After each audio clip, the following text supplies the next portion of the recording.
Beleza, pessoal? Vamos hoje continuando o estudo da lei de Gauss.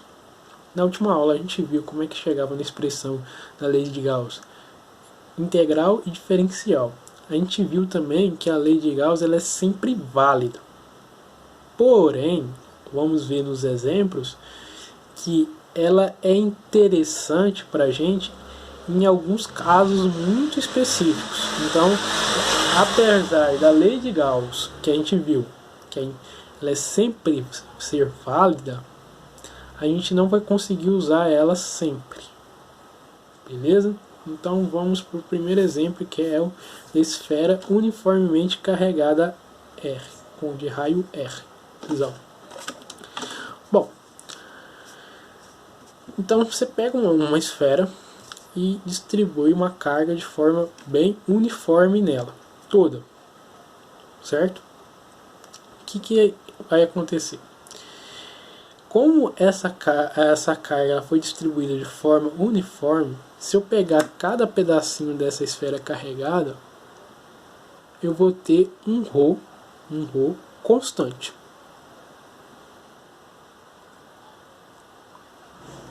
Certo?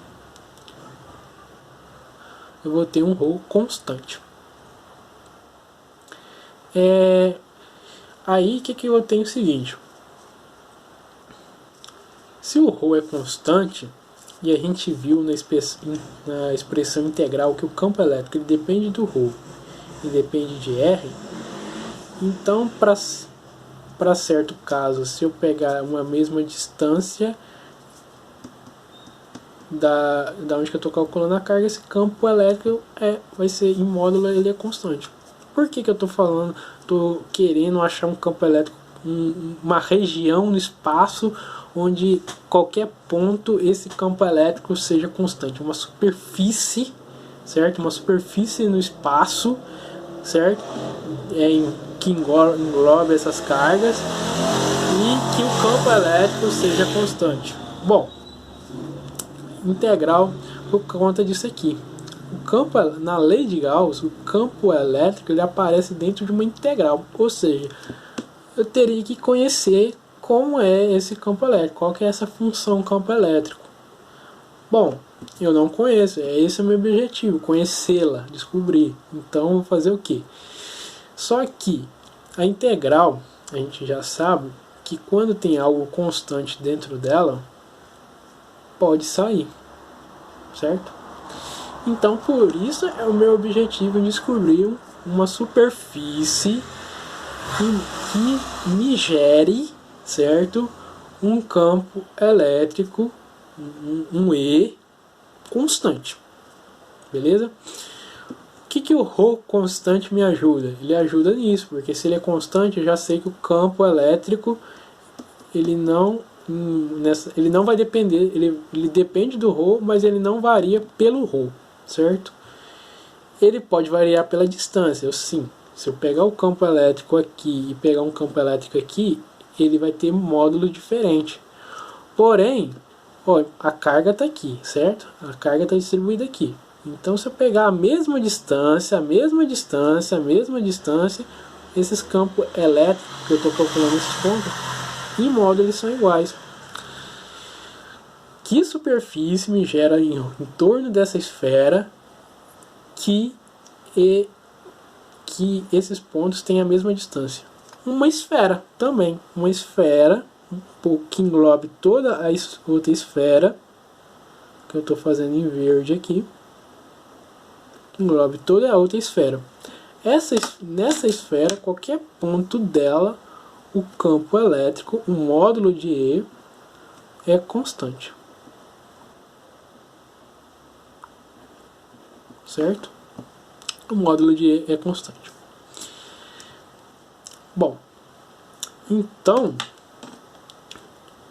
agora, e essa superfície a gente vai dar um nome especial para ela, que a gente vai chamar de superfície gaussiana.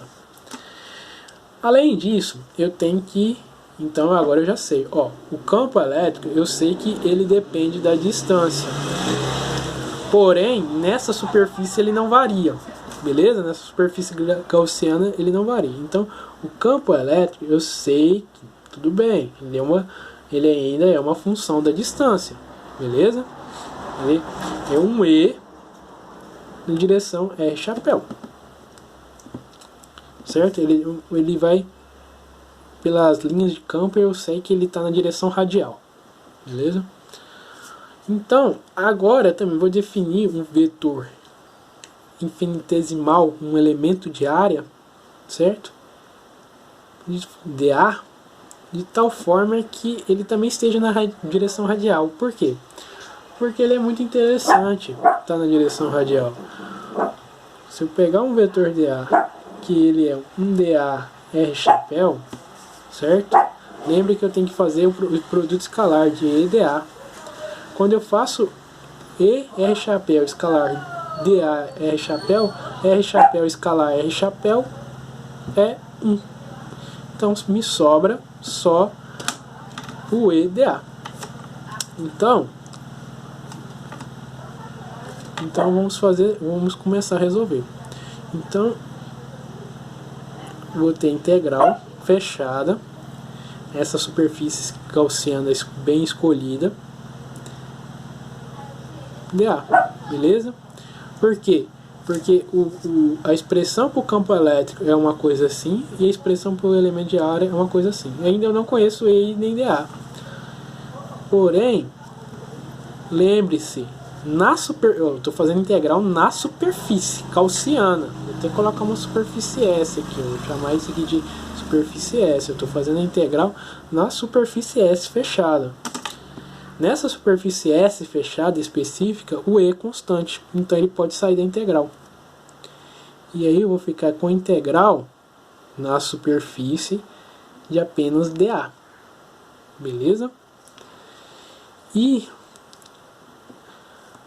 integrar a superfície inteira dA não é elemento de área, então integrar a superfície inteira eu descobri a área total de uma esfera, que ela está do centro Rzinho, né, dá uma origem Rzinho, eu não coloquei aqui, mas ela vai estar dando uma origem que eu vou chamar de Rzinho, que Rzinho é maior que R, beleza? Rzinho é maior que R. Eu vou ter a área total de uma esfera de raio Rzinho. E aí eu já conheço. Assim, vocês podem calcular através do dA. O dA de forma mais específica, a gente já viu na aula passada que para em coordenadas esféricas r ao quadrado seno θ d θ d φ, certo? Mas a gente já conhece nas aulas de geometria quanto que vale a área de uma superfície da esfera inteira, que é 4πr ao quadrado. Então E vezes 4πr ao quadrado. Beleza? Só que isso é o que? Isso, pela lei de Gauss, então eu tenho que E é igual a 4πr ao quadrado, certo? A gente já calculou E vezes 4πr ao quadrado. Isso, agora pelo outro lado, isso é um ε0 sobre vezes a carga interna. Então, isolando E nessa expressão, eu tenho que carga interna dividido por 4πε0 R quadrado. Olha que legal. Aqui está em módulo o E ainda. Então eu vou colocar o E em vetor. Em vetor a gente já viu que ele depende da direção R.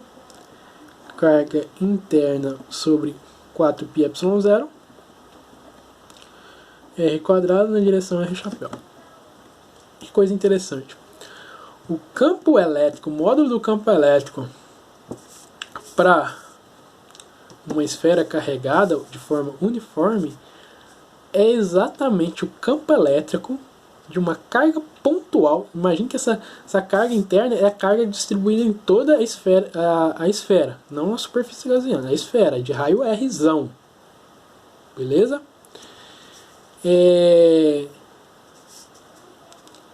A carga a carga interna, o campo elétrico é a mesma coisa se eu pegasse toda a carga e colocasse na esfera de R e concentrasse essa carga na origem, virasse uma carga pontual. O campo elétrico é o mesmo, é igual. Em vetor, certo? Campo elétrico vetorial é dado por isso aqui, beleza? A gente já viu que o E, basta substituir o E que a gente encontrou aqui e a gente tem o campo elétrico vetor.